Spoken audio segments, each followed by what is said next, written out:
Shalom Bapak Ibu pendengar dan sahabat Ruhiman yang setia mendengarkan renungan mingguan. Minggu ini kita memasuki minggu kedua di bulan Oktober. Masih dengan tema yang sama, yaitu tunduk kepada otoritas. Dan di minggu kedua ini firman Tuhan didasari dari Yunus pasal yang keempat ayat yang pertama. Yunus pasal yang keempat ayat yang pertama, demikian firman Tuhan. Tetapi hal itu sangat mengesalkan hati Yunus, lalu marahlah ia. Bila kita membaca hanya ayat ini saja, maka tidak heran bila timbul pertanyaan. Paling tidak ada tiga pertanyaan yang akan timbul. Yang pertama adalah apa yang dimaksud dengan hal itu. Yang kedua, mengapa hati Yunus kesal? Yang ketiga, mengapa pula Yunus marah? Apabila kita membaca ayat selanjutnya dari pasal ini, tentu kita akan bisa menemukan jawabannya, atau paling tidak kita menemukan jawabannya. Dari pasal yang keempat, ayat yang kedua sampai ayat yang keempat, saya bacakan untuk kita semua. Dan berdoalah ia kepada Tuhan, katanya, "Ya Tuhan, bukankah telah kukatakan itu ketika aku masih di negeriku? Itulah sebabnya maka aku dahulu melarikan diri ke Tarsis, sebab aku tahu bahwa Engkaulah Allah yang pengasih dan penyayang, yang panjang sabar dan berlimpah kasih setia, serta yang menyesal karena malapetaka yang hendak didatangkannya.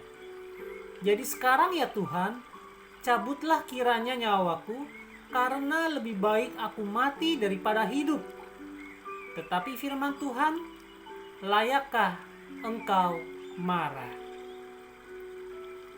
Sampai di sini kita melihat betapa kesalnya, betapa marahnya Yunus pada Tuhan, bukan? Namun ketika Yunus kesal dan marah, apa yang Tuhan katakan? Tuhan hanya berkata, "Layakkah engkau marah?" Apakah dari ayat yang kedua hingga ayat yang keempat ini kita sudah tahu apa alasan Yunus kesal dan marah? Mungkin bagi setiap kita yang pernah mendengarkan kisah Yunus, atau paling tidak kita pernah membaca kitab Yunus dari pasal yang pertama hingga pasal yang keempat, tentu kita akan tahu alasannya mengapa Yunus kesal, mengapa Yunus marah. Tetapi paling tidak kesempatan dalam renungan kita minggu ini, saya ingin mengajak Bapak Ibu pendengar dan sahabat Ruhiman, kita mulai menggali mengapa Yunus kesal dan marah pada Tuhan. Mari kita lihat pasal yang ketiga, khususnya ayat yang kelima hingga ayat yang kesembilan. Dari kitab Yunus pasal yang ketiga ayat yang kelima sampai ayat yang kesembilan, saya bacakan untuk kita semua. Demikian firman Tuhan. Orang Niniwe percaya kepada Allah, lalu mereka mengumumkan puasa, dan mereka, baik orang dewasa maupun anak-anak, mengenakan kain kabung. Setelah sampai kabar itu kepada raja kota Niniwe, turunlah ia dari singgasananya, ditanggalkannya jubahnya, diselubungkannya kain kabung, dan lalu duduklah ia di abu. Lalu atas perintah raja dan para pembesarnya, orang memaklumkan dan mengatakan di Niniwe demikian, "Manusia dan ternak, lembu sapi dan kambing domba tidak boleh makan apa-apa, tidak boleh makan rumput, dan tidak boleh minum air. Haruslah semuanya, manusia dan ternak, berselubung kain kabung dan berseru dengan keras kepada Allah, serta haruslah masing-masing berbalik dari tingkah lakunya yang jahat dan dari kekerasan yang dilakukannya. Siapa tahu, mungkin Allah akan berbalik dan menyesal serta berpaling dari murkanya yang bernyala-nyala itu, sehingga kita tidak binasa." Ternyata orang Niniwe bertobat. Dan oleh karenanya Allah mengampuni mereka, Bapak Ibu. Ayat yang ke-10 berkata begini, ketika Allah melihat perbuatan mereka itu, yakni bagaimana mereka berbalik dari tingkah lakunya yang jahat, maka menyesallah Allah karena malapetaka yang telah dirancangkannya terhadap mereka, dan ia pun tidak jadi melakukannya. Dan ia pun dan Tuhan tidak jadi melakukannya. Bapak Ibu yang terkasih dalam Tuhan Yesus Kristus, sahabat Ruhiman dimanapun Anda berada, mari kita tarik benang merah atas kisah ini. Yunus kesal dan marah karena hal yang pertama, nubuatan Yunus tidak terjadi. Kalau kita lihat di pasal yang ketiga ayat yang keempat, mulailah Yunus masuk ke dalam kota itu sehari perjalanan jauhnya, lalu berseru 40 hari lagi maka Niniwe akan ditunggang balikan. Mengapa nubuatan Yunus tidak terjadi? Karena di ayat yang kelima sampai ayat yang ke-9 tadi kita baca, adanya pertobatan dari orang-orang Niniwe. Nah loh, jadi mana yang lebih penting? Nubuatan terjadi atau pertobatan? Hal yang kedua, Bapak Ibu, Yunus kesal dan marah karena Yunus ingin Niniwe dihancurkan. Kalau kita lihat pasal yang keempat, yang kedua berkata begini, pasal 4 ayat yang kedua, dan berdoalah ia kepada Tuhan, katanya, ya Tuhan, bukankah telah kukatakan itu ketika aku masih di negeriku? Itulah sebabnya maka aku dahulu melarikan diri ke Tarsis, sebab aku tahu bahwa Engkaulah Allah yang pengasih dan penyayang, yang panjang sabar dan berlimpah kasih setia, serta yang menyesal karena malapetaka yang hendak didatangkannya. Bapak Ibu, mengapa Yunus ingin Niniwe dihancurkan? Karena Yunus sudah berkorban, Bapak Ibu. Dikatakan di ayat yang keempat dari pasal yang ketiga, Yunus masuk ke dalam kota itu, yaitu kota Niniwe, sehari perjalanan jauhnya. Dan dia bernubuat di sana, 40 hari lagi maka Niniwe akan ditunggang balikan. Bapak Ibu yang terkasih dalam Tuhan, Yunus marah, Yunus kesal. Mengapa Yunus ingin Niniwe dihancurkan? Karena Yunus merasa sudah berkorban.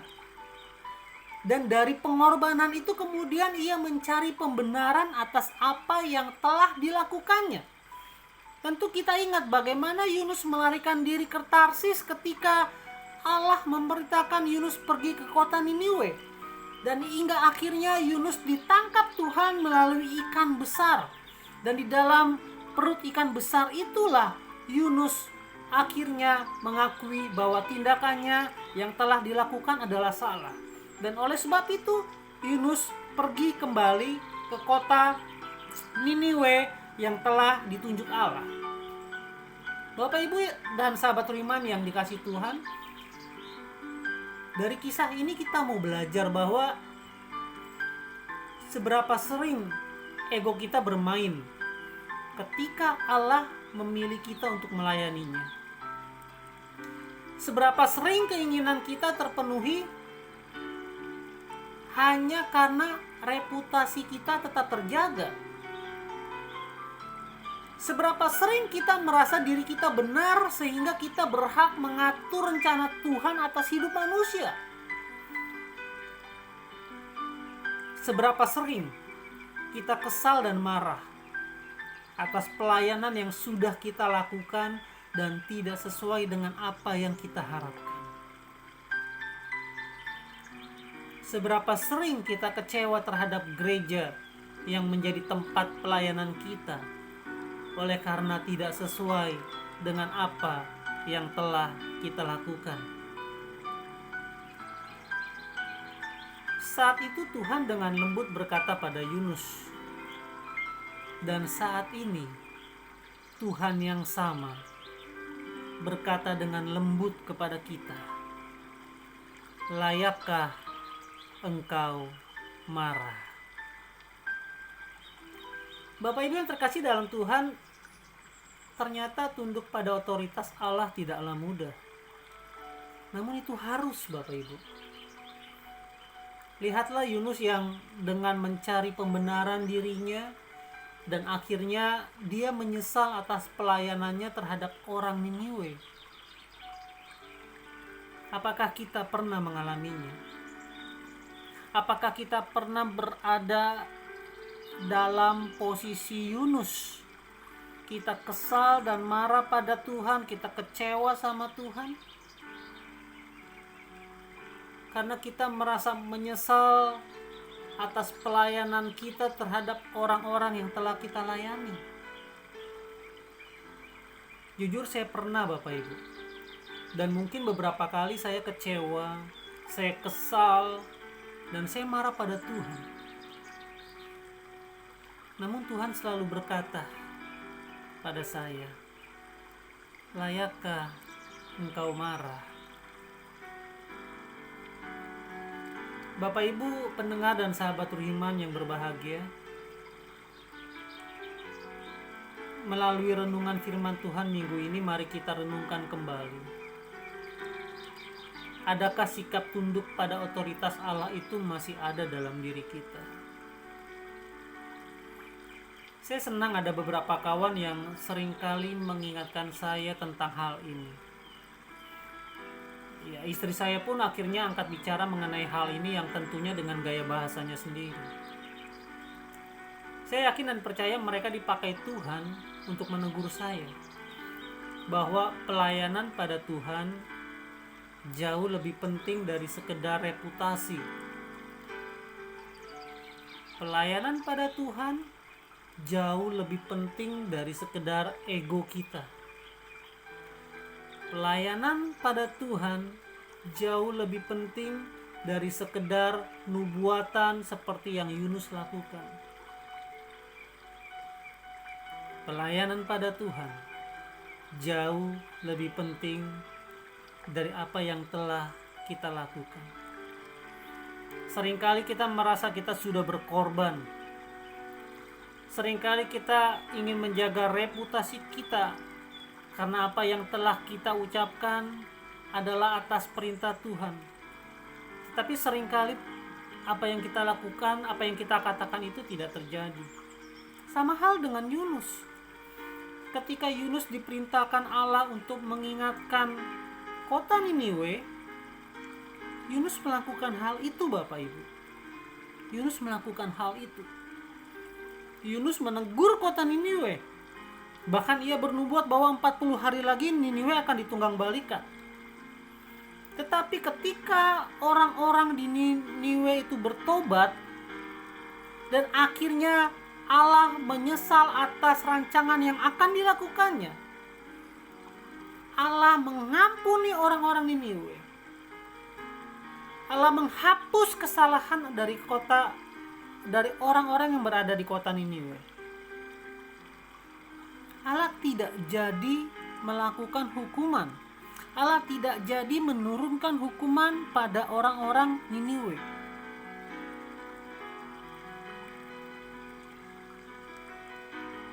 Dan disinilah Yunus merasa bahwa apa yang telah ia lakukan sia-sia. Ia merasa bahwa pelayanan yang telah ia lakukan adalah sia-sia. Bahwa ketika keinginannya Niniwe itu dihancurkan dan Allah tidak jadi menghancurkan, Yunus marah.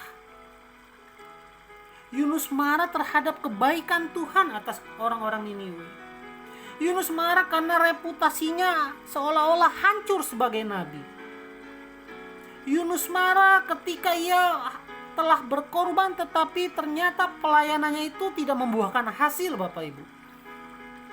Padahal harus disadari bahwa ketika Yunus menyadarkan orang-orang Niniwe dan akhirnya orang-orang Niniwe itu bertobat, bukankah itu sebuah keberhasilan pelayanan? Tetapi ketika Yunus memandang hal itu dari sisi pribadinya sendiri, ketika Yunus memandang hal itu dari egonya sendiri, maka ia tidak melihat rencana Allah yang baik di depannya. Yunus tidak melihat rancangan Allah yang baik terhadap orang-orang Niniwe. Mungkin kita sama seperti Yunus, atau bahkan saat ini kita sedang mengalami hal itu, Bapak Ibu. Seolah-olah pelayanan kita sia-sia, seolah-olah apa yang telah kita kerjakan adalah sia-sia.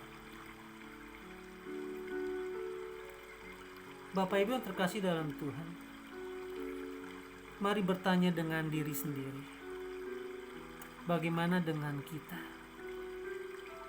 Bagaimana dengan kita? Mari lakukan tugas kita sebagaimana yang sudah Tuhan percayakan. Selanjutnya biarlah kita mengikuti rencana Tuhan yang akan terjadi pada orang-orang yang kita layani. Suatu saat saya pernah sedih ketika anak sekolah minggu saya yang waktu ia bersekolah minggu pernah saya berikan ia Alkitab. Tetapi pada akhirnya saya mendapatkan informasi bahwa anak sekolah minggu saya tidak lagi menjadi Kristen. Ia meninggalkan kekristenan. Justru seharusnya disitulah letak kesedihan kita. Bukan ketika kita telah melakukan apa yang Tuhan ingin kita lakukan lalu ternyata tidak terjadi dan kita kecewa. No. Mari kita terus melakukan tugas kita. Mari kita terus melakukan pelayanan kita sebagaimana yang sudah Tuhan percayakan pada kita. Dan selanjutnya, biarlah kita mengikuti rencana Tuhan yang akan terjadi pada orang-orang yang kita layani. Kita tidak berhak mengatur Tuhan. Kiranya kita tetap dimampukan Tuhan untuk melayani dengan setia, untuk tunduk pada otoritas Allah. Tuhan pasti menyertai pelayanan kita. Tuhan memberkati kita semua. Tuhan mengasihi Indonesia. Amin.